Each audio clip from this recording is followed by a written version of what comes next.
Welcome, welcome to Freaked Out with me, Liz. Today we decided that we are going back into ghost/spirit therapy and really helping spirits find their voice after they've passed on. I find that a lot of spirits are stuck, needing that closure, needing something. And I feel like if they kind of just let it all out, it can kind of help them. And it has helped them. I know Shannan felt really good. Even Harmony Montgomery and her father and her stepmother, it really helped her feel better. So we're going to do it again today with Gabby Petito. By the way, did I mention that a few spirits have been wanting to do this therapy session, including Eileen Warnos?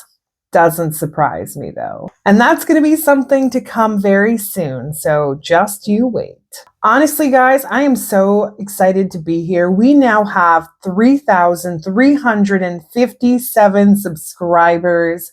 We've got 39 members. I'm just like blown away.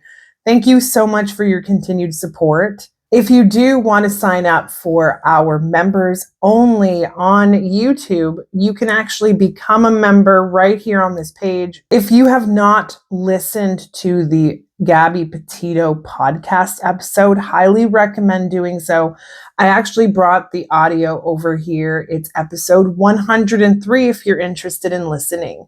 It is under the podcast playlist. All right, moving right along. Now, although Brian Laundrie has been dead and been dead for quite some time, Gabby really never got to say what she wanted to say to him or anyone else for that matter. It was almost like she was silenced before she could even communicate. Even in the afterlife, he tries his absolute hardest to try to creep into her afterlife, but she is never going to let that happen. Her spirits don't let that happen either, but that was what he wanted. That was his goal when he killed himself, to go and be with her again, as if she would want to be with him. She has a lot of spirits that are blocking him from even communicating with her. So he's never got the opportunity, thankfully. She also crossed over very quickly, which I've never experienced that.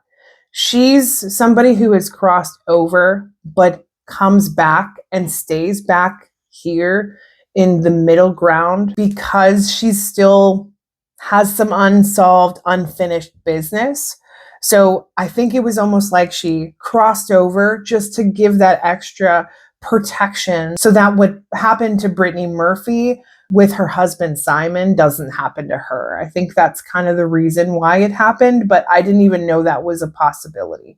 You learn something new every day. Now, this letter is not just dedicated to Brian. It is actually dedicated more so for DV survivors, with a little bit of Brian in there as well. First of all, Gabby wants everyone to know how incredibly touched she was by the outpour of people tuning in and trying to find her and doing everything they could to bring her home to her family. She cannot believe the amount of people that were involved to try to bring justice for her. So she's incredibly grateful to all of you who supported and was there through this entire journey. She just wants everyone to know that she is at peace. She is happy. And for those of you that are currently going through your own DV, even if you don't even realize it, she wants you guys to listen more than anything else. She also wants people to know that there is a way out, regardless of your situation. Even if you feel incredibly hopeless, even if you don't want to get out, she says that no matter what, you have to die trying. And although that's not fair, she says she wishes she had done so. All right, here's the letter. Brian and listeners, I do want to start off by saying I wanted to make this letter more so to educate people than anything else. I want women and men to be inspired by this particular video to go forward and find your voice, find your strength. I want to point out the biggest red flags I found when it came to Brian. The biggest red flag was that he had no red flags, at least not at the beginning. He was incredibly perfect. When we met after not communicating at school, he had this confidence. He took life and just made it seem like he was so ready to explore the world. And he approached me in a way that I was surprised about. I had been involved with some real jerks in the past, and it was refreshing to have Brian kind of find me, in a sense, at my darkest hour, feeling very used and vulnerable, and manipulating me into thinking that he was this incredible human. I saw myself being me with him, and although Brian wasn't somebody I would have normally gone for, I decided to take the nice guy approach and give him a go. I decided in that moment that I was going to give somebody who I was not normally interested in or attracted to a chance. Now, Brian gave me so much attention, I didn't know what to do with it. I could barely get other men to give me as much attention as Brian had, and I thought it was a blessing. He helped me with anything I needed. It didn't matter what it was. He would drop what he was doing to come and help me. I was a very independent woman and I had very independent dreams, but I did enjoy his company. Anytime I was feeling down or blue, he was there to lift me up, bringing me gifts or love, hugging on me, kissing me, taking me places. It was just magical. The word perfect would often come up in my vocabulary to him. I told you, Brian, my deepest, darkest secrets. I promised to always love you, as long as you loved me in the same way. But that was not what happened. I had my guard up when we first started dating because I was afraid of the other shoe dropping. But you managed to pull down my guard so fast, and I just let you in every aspect of my life. And if there were any signs, I ignored them. As time progressed, your possessiveness kicked in. I had to continue to keep proving myself to you. You would often question my motives, who I was there for, what I wanted, and even used my deepest, darkest secrets against me. Listeners, most of our partners that are abusive often hide their true self behind a perfect persona. If that person seemed completely perfect, it most likely means something behind the scenes is being hidden. There were many acquaintances that Brian and I would run into on the streets, and people would often be shocked about our relationship, and that would often offend Brian, and I would get the blame for that on a consistent basis. I felt as though Brian's confidence levels were extremely low, and I had to be the one to fix it for him, and I made it my mission. People started to notice his odd behavior, and I would often make excuses and jump in for him. And even when I did, it was never good enough. Brian would often make me feel as though I didn't come to his defense enough. I also made a big mistake by telling Brian about all of these people's concerns, because that is when he wanted to isolate me away from everyone else. Once you started to have issues with everyone that I loved and cared about, we headed off to live with your family. I now know why you were trying to move me into your family's home, because you were trying to isolate me away from anyone that could help me see or think straight. Whilst under the same roof with your family, I was incredibly uncomfortable. Not only was I treated terribly by your parents, you would often take their sides in anything I did. It didn't matter what I had done. Sometimes I didn't even know I was doing something wrong, when in reality, most of the time I was not. I remember one day I had decided to do the dishes, and everyone in your family, including yourself, decided to critique the way I had done them. Really, anytime I cleaned up anything, I was always critiqued. I was the butt of everyone's joke in that home. There were many days where I just wanted to run away, and I got really close on multiple occasions. In those moments, I wish I could go back in time and leave exactly when I had planned to do so. Leave you and your wicked family behind. There were times where I would be laying in our bed And I could hear you and your mother and father having conversations about me. Conversations reflecting the person that they felt I was. I felt hopeless and stuck and wanted to get the fuck out of there. I wanted to go back to my family, and I had made the decision that I was no longer going to be in that house. When I finally started to make friends, that was also not good enough for you. You took me away from them. You didn't want me to have friends or people. I'll never forget the first time you slapped me. It was because I had been hanging out with one of my friends. I believe I was not available to communicate with you for about 10 minutes. And when I came home, you put your hands on me. I'll never forget that day. Listeners, when your partners put their hands on you, you need to walk away regardless of what they say or do. In those moments, they often feel extreme guilt and try to raise you up and make you feel bad for them. That is not real. That is not love. They are lying. Do not stick around. That person does not love you. That person just wants to control you. And that pain will come more and more aggressive every single time. You're not you anymore.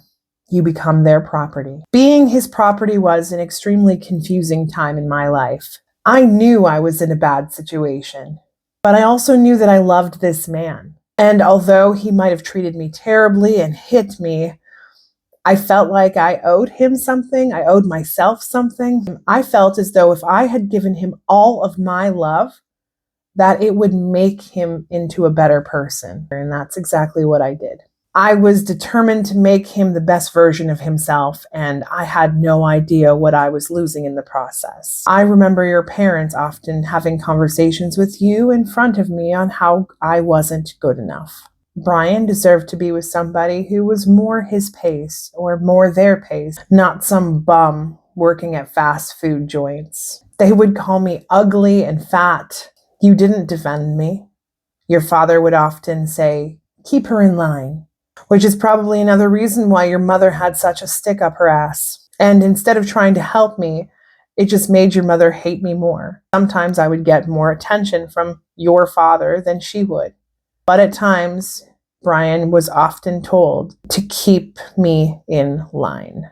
That home was so dark and so cold, and if I hadn't lost my sunshine already, it would have been completely gone if we had stayed there even one more moment. Your sister, you were all just so cold and heartless. I found out a lot about your family after I died, including the things that your father had done to you, your mother, and your sister, which I will not share. But I want you to know that I know. I know the things that your mother did to you. I know the things that you and your sister did to each other. It was an extremely corrupt home. And perhaps if I wasn't your victim, I would have felt bad for you. You could have changed, Brian. You could have been the example to change. You could have stopped the abuse cycle, but you didn't. Instead, you embraced it. You felt superior to me. I saw it in your eyes. I saw it in your cold, dark eyes. Clearly, I was broken because I never belonged to you. I had spirit.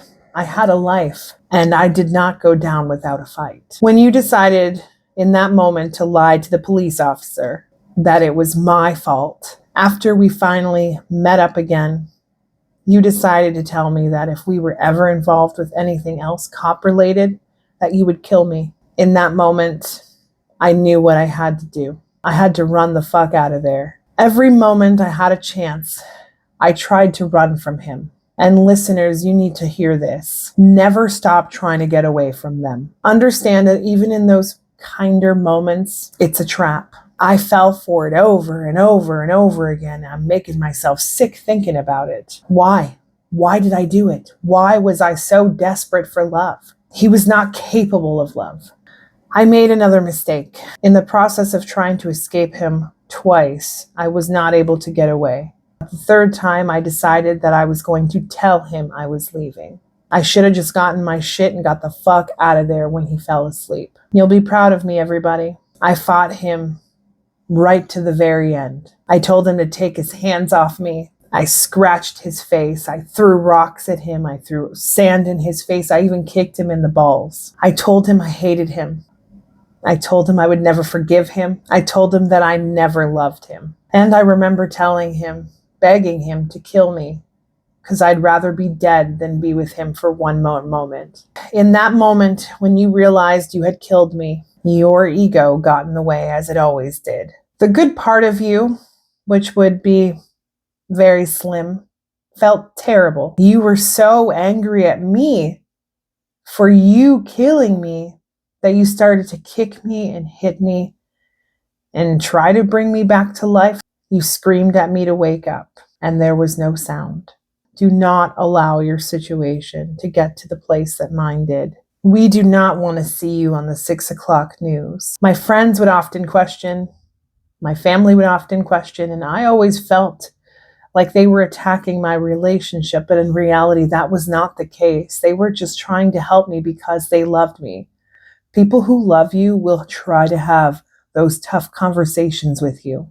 They obviously saw things that I was blinded to. It was them trying to save me. Brian, what I realized after I died was that I really didn't love you. I just didn't love myself enough. I know it's scary walking away, and I especially know that when you have children, it's even scarier. But that doesn't mean you lay down and die. You have to fight. When I come back, I will never allow another man to ever control me. I'll probably be gay, though. To all of you here today, thank you very much for listening to my words. And just remember, it ain't over till it's over. I hope you guys all learn from my mistakes. And those were Gabby's words. Anyways, guys, in the future, I will be offering life coach services. So if you guys ever want to connect with me and talk about things like this, you're definitely welcome to do so. Next week, we're going to be covering a much lighter topic. We will be covering the spirits of Wizard of Oz, the first cast. I can't wait to give it a go. Until next time, guys, stay freaked out.